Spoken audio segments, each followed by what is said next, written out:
If you're over 50, the protein advice you grew up with may be too low for your goals now. Most women have heard some version of just eat a balanced diet.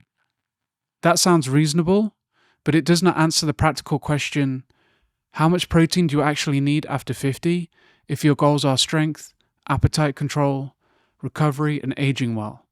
There is a difference between the minimum amount that prevents deficiency and the amount that many people aim for to support muscle and daily function. By the end of this video, you'll have a simple way to think about protein targets without falling into the extremes of either ignoring protein or turning every meal into math. Before we get into it, I want to frame this clearly.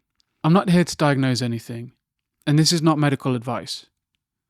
My background is in plant science, and I'm the founder of Canteen, a hemp protein brand. So I spend a lot of time thinking about plants, protein quality, digestion, and how to make nutrition feel practical instead of overwhelming. My goal in this video is not to convince you that one solution fixes everything. It's to help you understand protein in a way you can actually use. So let's start with the part that creates the most confusion. The protein recommended daily allowance is often discussed as about 0.8 grams per kilogram of body weight per day for adults. That number is still useful, but it is commonly misunderstood. It is a baseline recommendation for the general population, not necessarily a personalized target for a woman over 50 who's trying to preserve muscle, lose fat, stay active, and recover well.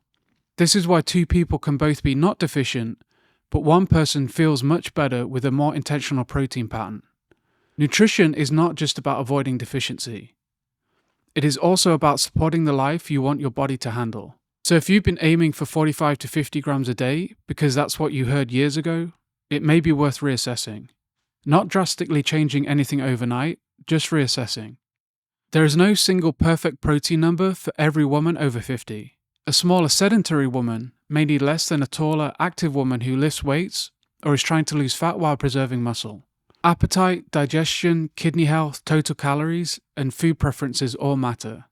A practical range is roughly 1 to 1.2 grams per kilogram of body weight per day, with active people or people dieting sometimes aiming higher under the right context. For a 150-pound woman, that might put them somewhere between 68 to 82 grams per day, and sometimes more depending on goals. Again, this is just a starting point. The key is to choose a target that feels realistic enough to repeat.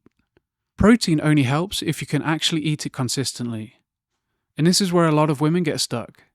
They might have a very low protein breakfast, a light lunch, and then try and catch up at dinner. But for muscle support and satiety, spreading protein across the day is often more practical than saving almost all of it for one meal. Think of it like watering a plant.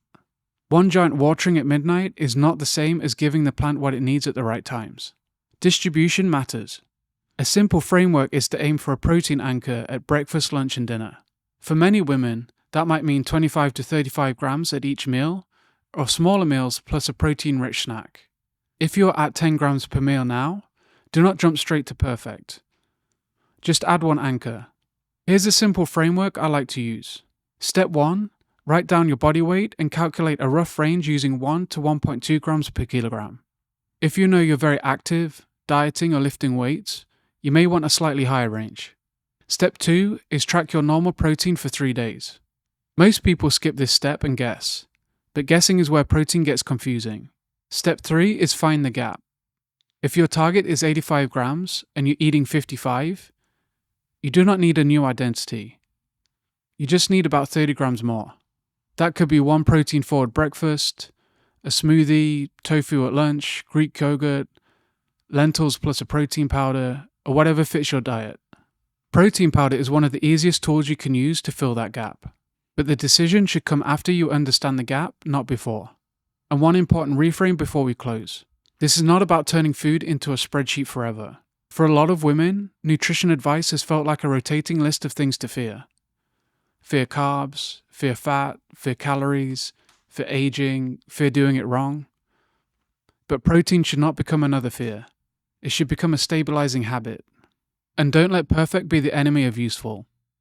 Some days will be lower, some days will be higher. That is normal. Here is the simple way to apply this. Pick a target range, not a perfect number. If you're 150 pounds, you might start by looking at a range around 70 to 90 grams. Then adjust based on your activity, appetite, digestion, or medical context. If that feels high compared to where you're with now, do not force it overnight. Just raise your intake gradually, then divide the day. If your target is 90 grams, 3 meals with 30 grams each is one path. Or 2 meals with 30 grams and 1 snack with 20 to 30 grams is another. Structure can fit your life. The best approach is to build a repeatable system. If this was helpful, I put together a free protein guide that helps you estimate a realistic daily target, spot the low protein meals in your day, and build a simple protein anchors without making your diet feel extreme. You can download it in the description.